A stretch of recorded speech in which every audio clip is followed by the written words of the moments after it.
अस्सलाम वालेकुम, नमस्कार, सत श्री अकाल एंड गुड इवनिंग। मैं हूं अर्दु काज़मी और हमेशा की तरह से हमारे साथ हैं डॉक्टर अभिषेक मिश्रा। बहुत शुक्रिया सर कि आज आप आए। Thank you so much. Thank you so much. नमस्कार, अस्सलाम वालेकुम व रहमतुल्लाहि व बरकातुहू।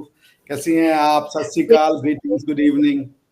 बिल्कुल ठीक ठाक सर। आज दो टॉपिक पे बात करेंगे। सबसे पहले तो हम बात करेंगे कतर के अमीर जो आपके यहाँ आए हुए हैं, और मोदी जी जो है वो तमाम प्रोटोकॉल तोड़ते हुए मोदी जी ने जाकर उनको जादू की झप्पी दी है।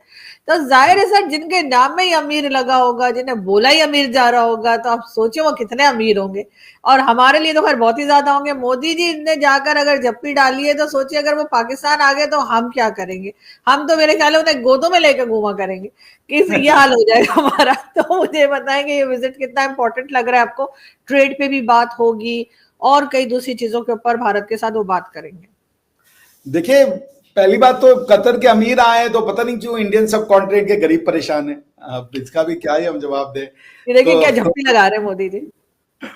हाँ, ये तो भाई प्रोटोकॉल छोड़ के गया। अभी आपको भूली तो नहीं ना, वो कतर में कुछ 1 साल या 6-7 महीना पहले वो जो हमारे इंडियन नेवी के ऑफिशियल्स को फंसा दिया था और हाँ हाँ उनको हाँ। डेथ पेनल्टी हो गई थी। तो हम्म जादू की झप्पी एक्सप्लेन्स अ लॉट।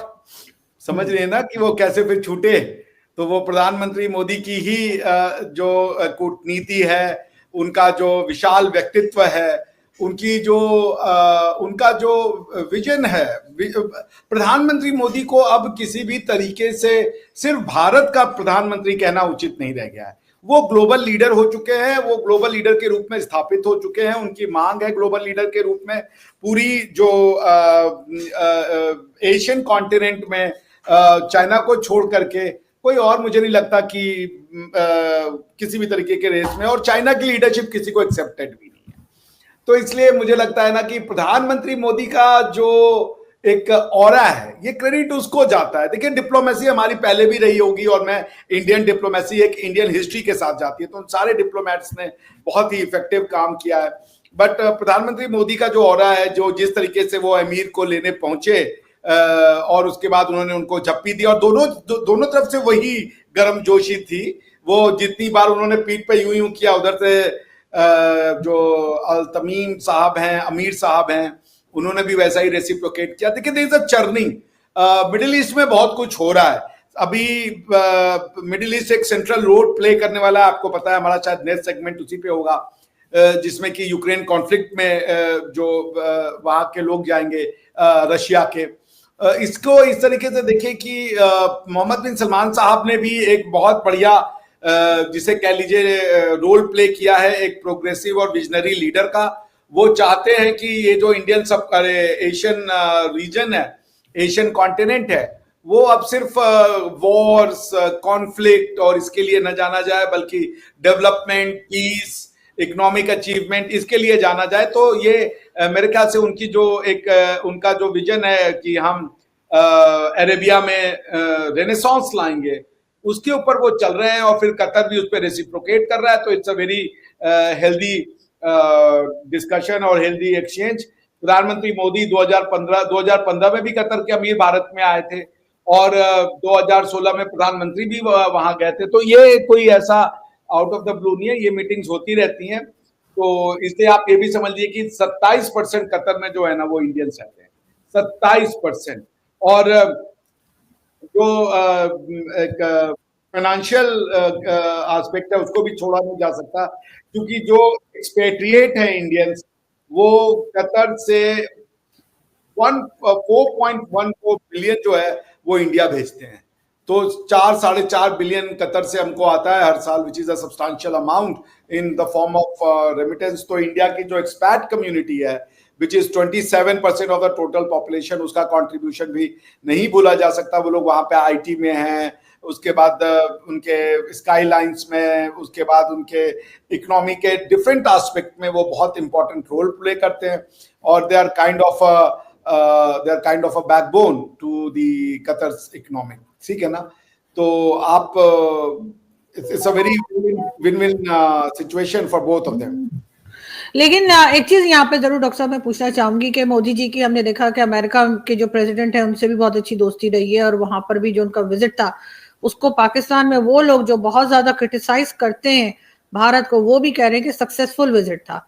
तो ये आपके ख्याल से कि पीएम मोदी की जो है वो जो हेड ऑफ स्टेट्स हैं उनके साथ दोस्ती की वजह से हमें ये सब दिखाई दे रहा है, या आपको लगता है कंट्री टू कंट्री जो रिलेशंस होते हैं वो मैटर करते हैं कि आपकी कंट्री के साथ कैसे रिलेशन है, या किसी एक इंडिविजुअल की वजह से ऐसा हो रहा होता है? हाँ, नहीं, दोनों बातें हैं। और देखिए, वो ये अब दौरा सफल हुआ असफल हुआ ये वाले दौर में मोदी जी है नहीं। मोदी जी बहुत बड़े गेम खेल रहे हैं जो हमारे और आपके शायद अभी समझ के बाहर की बात है, क्योंकि हमको आपको तो जो टिट बिट्स में इंफॉर्मेशन मिलती है वो मिल रही है। अब अगर जो लोग ये कह रहे हैं ये दौरा असफल हो गया, वो दौरा ऐसा है, वो ये सफल बनाने गए ही नहीं थे। एक रीअलाइनमेंट हो रही है, एक चर्निंग हो रही है वर्ल्ड ऑर्डर में, कि ये जो एशिया में जो आने वाला समय है या वर्ल्ड ऑर्डर में जो आने वाला समय है उसमें कौन कौन से रोल, कौन कौन सी कंट्रीज मेजर रोल प्ले करेंगे। भारत उसमें सिग्निफिकेंट है। भारत के बिना कोई भी विश्व के निर्णय नहीं लिए जा सकते। भारत हर विश्व के निर्णय में पार्टिसिपेट करेगा। उसकी उसकी जो भागीदारी है वो रहेगी। प्रधानमंत्री मोदी का स्पेशल टच को यदि हम डिस्काउंट कर दें तो ये प्रधानमंत्री के व्यक्तित्व के लिए बहुत उचित नहीं होगा। प्रधानमंत्री मोदी भारत के ऊपर मैं तो मानता हूं, मैं इसमें किसी तरीके का लाग लपेट नहीं देखता। मैं मानता हूं कि भारत के जो यशस्वी प्रधानमंत्री हैं श्री मोदी जी, ये हमारा सौभाग्य है कि वो इतने क्रूशियल टाइम पे भारत को मिले। उनकी जो विजनरी एबिलिटीज है, जो वो सोच सकते हैं, जो वो देख सकते हैं, जिस तरीके के निर्णय लेते हैं वो और दुनिया को और भारत को चौंकाते रहते हैं, वो निर्णय लेने की क्षमता किसी वीक हार्टेड पर्सन में नहीं है, वो सिर्फ प्रधानमंत्री मोदी में है। तो ये जो दुनिया है वो वापस से, ये जो विश्व है ना, ये वापस से जा रही है जो इसका मूलभूत स्वभाव है, यानी कि जो लोकल लोग हैं उनका जो लैंड है वो अपने अपने लैंड पे सॉवरेन बिहेवियर करें और उसके बाद कोऑपरेट करें इंटरनेशनल लेवल पर, अंतर्राष्ट्रीय लेवल पे, ताकि ये जो प्रोस्पेरिटी है ये दुनिया के अन्य देशों तक भी पहुंच पाए।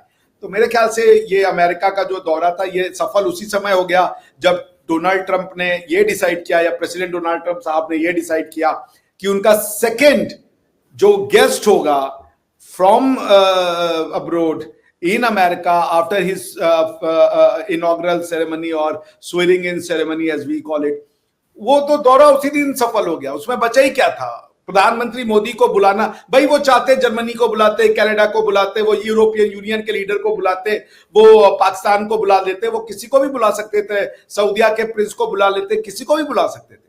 Why India? और चाइना को बुला सकते थे। तो प्रधानमंत्री मोदी को बुलाने का निर्णय ही उस दिन वो दौरा सफल हो गया था। बाकी तो ये ऑप्टिक्स हैं कि ये पिक्चर में वो यहां बैठा था, वो ऐसे बैठा था, मोदी जी ने छींक दिया और उसके बाद डोनाल्ड ट्रंप ऐसे उधर देख रहा था। This kind of things are nonsense. Modi ji and Donald Trump and these 3-4 leaders, Mohammed bin Salman साहब, they are playing big games, they are playing very very big games. और इसमें ये दौरे की सफलता का कोई रोल नहीं है। ये आने वाले जो 400 से 500 साल होंगे, ये उसके नए वर्ल्ड ऑर्डर की नींव रखी जा रही है, और इसमें 4-5 लोग बहुत क्रूशियल है। प्रधानमंत्री मोदी, राष्ट्रपति Donald Trump, Mohammad bin Salman साहब, बेंजामिन नेतन्याहू, शी जिनपिंग और आपके जो पुतिन साहब हैं, ये लोग बहुत क्रूशियल रोल प्ले करेंगे इस वर्ल्ड ऑर्डर के उसमें डिटरमाइन करने के लिए। और भी कंट्रीज हैं, वो भी सिग्निफिकेंट रोल प्ले करेंगी, मगर ये जो 6-7 कंट्री हैं, दे विल डिफाइन कि आने वाला 100 इयर्स कैसा लगेगा ट्रेड में, वर्ल्ड की सिक्योरिटी में। और इसमें ये लोग आपस में बात कर रहे हैं। उसी की दृष्टि में आप देखिए कि मोदी जी अमेरिका गए, तुरंत कतर के अमीर आ गए, उसके बाद इंडोनेशिया के जो राष्ट्रपति थे वो यहाँ आए हुए थे। तो ये बहुत बड़ा मैसेज आ रहा है, और आई थिंक कि नया वर्ल्ड ऑर्डर लिख दिया गया है और भारत की उसमें सेंट्रल भूमिका को फिक्स कर दिया गया। बिल्कुल ऐसे ही सर, आप चाहे जितना मर्जी, हमारे यहाँ बहुत से लोग ऐसे हैं जो डेफिनेटली भारत के खिलाफ बात करते हैं या भारत को पसंद नहीं करते, लेकिन जाहिर है कि इस चीज से वो भी इनकार नहीं कर पा रहे। यहाँ तक कि अब्दुल बासित साहब जो कि हाई कमिश्नर रहे हैं भारत में पाकिस्तान की तरफ से, वो अक्सर क्रिटिसाइज करते हैं और मैं रिस्पेक्ट करती हूँ उनके ओपिनियन की, इसलिए उनका अपना एक ओपिनियन है, अपनी एक सोच है। लेकिन उन्होंने भी पीएम मोदी के जो अमेरिका का विजिट हुआ है अभी, उसकी तारीफ की है और कहा है कि एक सक्सेसफुल विजिट है। तो एक बहुत बड़ी बात है कि कोई ऐसा, अगर मेरे जैसे या मेरे तरह के और दूसरे लोग जो वैसे भी भारत की तारीफ करते हैं, उनकी बात की अहमियत नहीं है, लेकिन अगर कोई ऐसा तारीफ करे जो हमेशा क्रिटिसाइज करता रहा है, तो उसका मतलब है कि डेफिनेटली पीएम मोदी ने कहीं ना कहीं जो है वो अपने आप का काम जो है, अपना जो भी वो मेहनत कर रहे हैं अपने कंट्री के लिए, वो सामने लाए हैं। लेकिन सर, सऊदी अरेबिया की बात करेंगे और रशिया यूक्रेन की, आप जानते हैं कि काफी टाइम से एक टेंशन बनी हुई है, वॉर बनी हुई है, और उसके ऊपर पीस टॉक जो है वो चल रही है रशिया और यूएस के ऑफिशियल्स के दरमियान सऊदी अरेबिया में।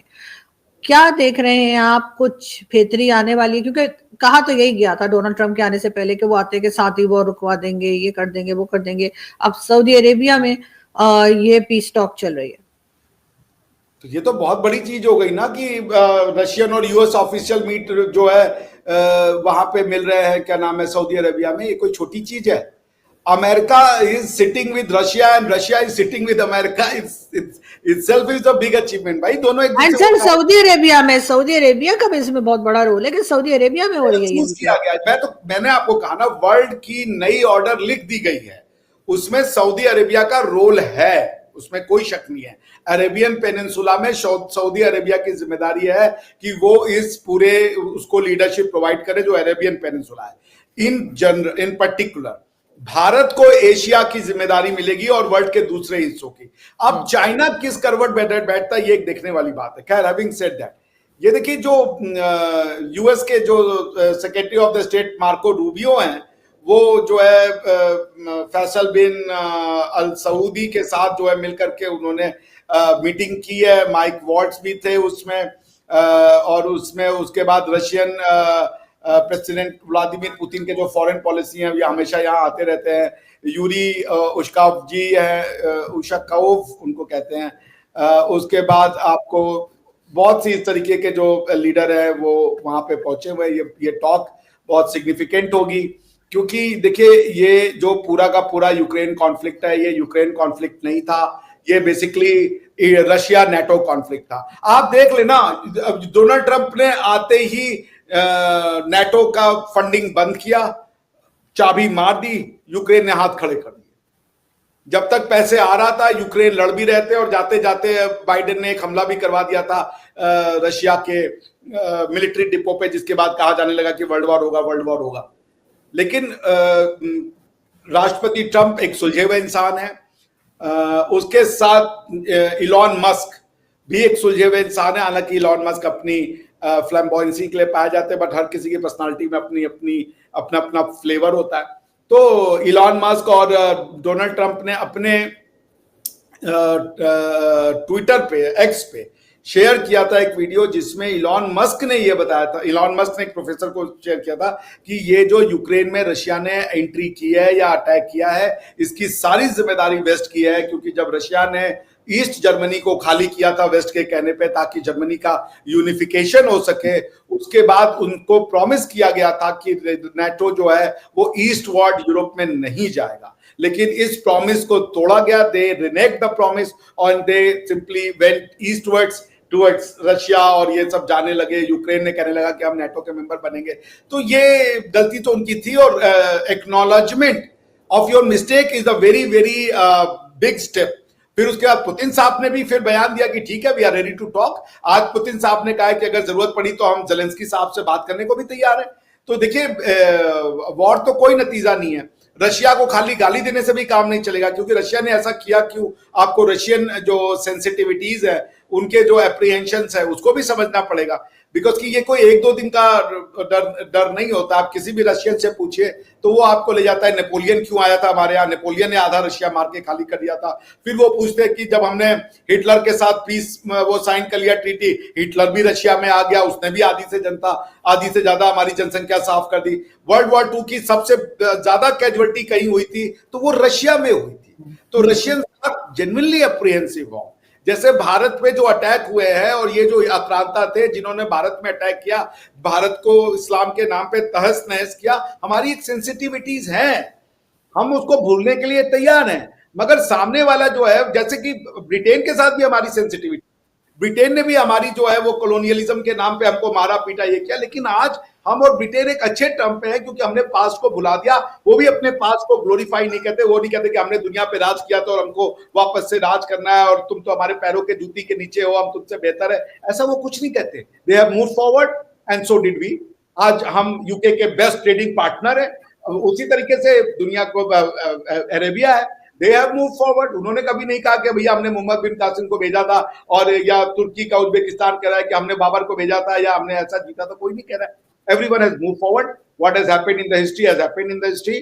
आप ट्रूथ एंड रिकंसिलिएशन करके आगे बढ़े। तो इसलिए मुझे लगता है कि ये जो सऊदीया में मीटिंग हो रही है कॉन्सिक्वेंशियल होगी, क्योंकि पहले ये हो रहा है कॉन्फिडेंस बिल्डिंग मेजर। मेरे ख्याल से इट्स फर्स्ट स्टेप। जब मिनिस्टर्स मिल रहे हैं उसके बाद रास्ता साफ हो जाएगा। तो मैं इस बात से कतई भी सरप्राइज में नहीं आऊंगा अगर राष्ट्रपति ट्रंप और रूसी राष्ट्रपति व्लादिमीर पुतिन भी मिलते हैं किसी तरह के साइड टाइप पे या मेन बायलैटरल विजिट भी हो सकती है। तो ये उसका रास्ता साफ किया जा रहा है ताकि एक साथ बैठ के 1-to-1 टॉक हो जाए, एक दूसरे पे भरोसा किया जा सके और फिर जो डिसीजन है उसको एग्जीक्यूट कर देंगे। लेकिन फिर भी ये काम इतना आपको लगता है कि आसान होगा कि सिर्फ ये एक बार बैठेंगे पीस टॉक पे और हो जाएगा? बिल्कुल आसान है। जेलेंस्की की पूरी पावर का सोर्स, ये नाटो वर्सेस रशिया की लड़ाई थी। It was never Ukraine versus Russia.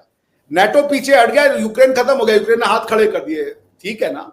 Point ये कि अगर अमेरिका ये भरोसा दिलाए रशिया को कि भाई नाटो को हम लिमिट करेंगे, और राष्ट्रपति ट्रंप बार बार कह चुके हैं कि नाटो का जो एक्सपेंसेस है वो अमेरिका क्यों उठाता है, ये जो यूरोपियन कंट्रीज है वो अपना खर्चा क्यों नहीं देते, और most of the European countries have decided कि अब उनको अपनी जो सिक्योरिटी है उसका भी ध्यान खुद से रखना है। अभी जर्मनी ने, जब ये रशिया ने अटैक किया था उसके बाद उन्होंने भी $100 बिलियन का अपना डिफेंस बजट बढ़ा दिया था।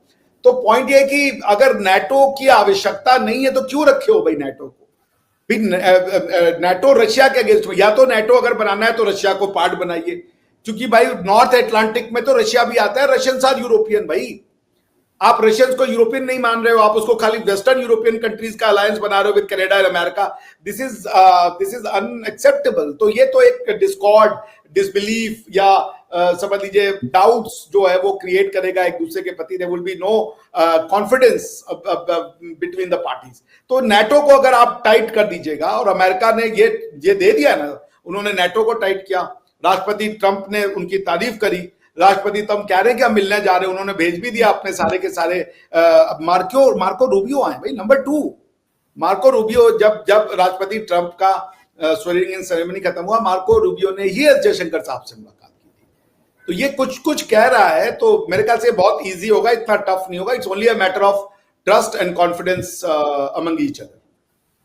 बिल्कुल ऐसा ही है। लेकिन बहरहाल सर, सबकी नजरें जो है वो इस वक्त इसी के ऊपर हैं कि अगर ट्रंप साहब ने कहा था कि वो ये वॉर्स रुकवाएंगे तो उनको रुकवाना चाहिए। साथ के साथ ही सबसे पहले तो वो अपने यहीं से लोगों को निकाल के बाहर फेंकना शुरू हो गए। उन्होंने दोनों प्रॉमिस किए थे। उन्होंने कहा था कि हम आएंगे तो चुन चुन के निकाल के इमिग्रेंट्स को, इलीगल इमिग्रेंट्स को भेजेंगे, उनका प्रॉमिस था। तो वो भी वो कर रहे हैं और ये भी डिलीवर कर दिया। तो ट्रंप जी ने डिलीवर तो किया है, राष्ट्रपति ट्रंप ने। ये क्रेडिट तो हमें उनको देना पड़ेगा। अगर हम ऑब्जेक्टिवली बिना किसी बायस के देखें तो ट्रंप साहब इज डिलीवरिंग। भाई 1 महीना नहीं हुआ और रशिया और अमेरिका बैठ रहा है साथ में। Is it an easy thing? एक दूसरे की वो शक्ल नहीं देखना पसंद करते। उन्होंने कि रशियन प्रेसिडेंट से भी उनकी मुलाकात होने वाली है जल्दी। ये न्यूज भी आ रही है कि डोनाल्ड ट्रंप साहब है वो जल्दी मिलेंगे। क्योंकि ये वही है, जब ये एक मिनिस्टर लेवल से बातचीत हो जाएगी, कॉन्फिडेंस हो जाएगा, उनके मिनिस्टर अपने वाले राष्ट्रपति को बताएंगे, इनके वाले इनको बता देंगे कि भाई ये हम लोग बेयर मिनिमम हो गए और अब हम मिलने के लिए रास्ता है। तो अगर राष्ट्रपति ऑफ अमेरिका और राष्ट्रपति ऑफ रशिया मिलते हैं, ये छोटी मुलाकात नहीं होगी, ये बहुत सिग्निफिकेंट होगी, कॉन्सिक्वेंशियल होगी। और चाइना को इसके बारे में फिर सोचना पड़ेगा, बिकॉज क्वाड में अमेरिका है और इंडिया है और ऑस्ट्रेलिया है और जापान है। रशिया और अमेरिका अपना जो है वो सॉर्ट आउट कर रहे हैं डिफरेंस।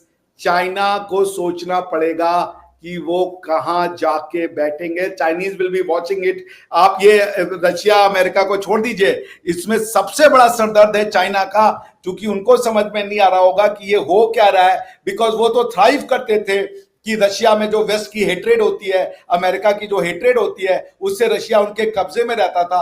अब अगर वो सॉर्ट आउट हो जाए तो प्रॉब्लम तो रशिया चाइना के लिए बहुत बड़ी होगी। तो चाइनीज विल बी, अभी अगर कोई न्यूज देखना है ग्लोबल ग्लोबल क्या नाम है उनके, उसका ग्लोबल टाइम्स, उसको पढ़िए, वहां पे मैटर मिलेगा बड़ा जबरदस्त मसाला खेज वाला, क्योंकि चाइनीज इसको कैसे देख रहे हैं। I would be very interested to बिल्कुल लर्न दैट। एग्जैक्टली क्योंकि चाइना जो है बहुत आसानी से किसी किस्म के चेंजेस को एक्सेप्ट नहीं करता है, ये भी हमने देखा है।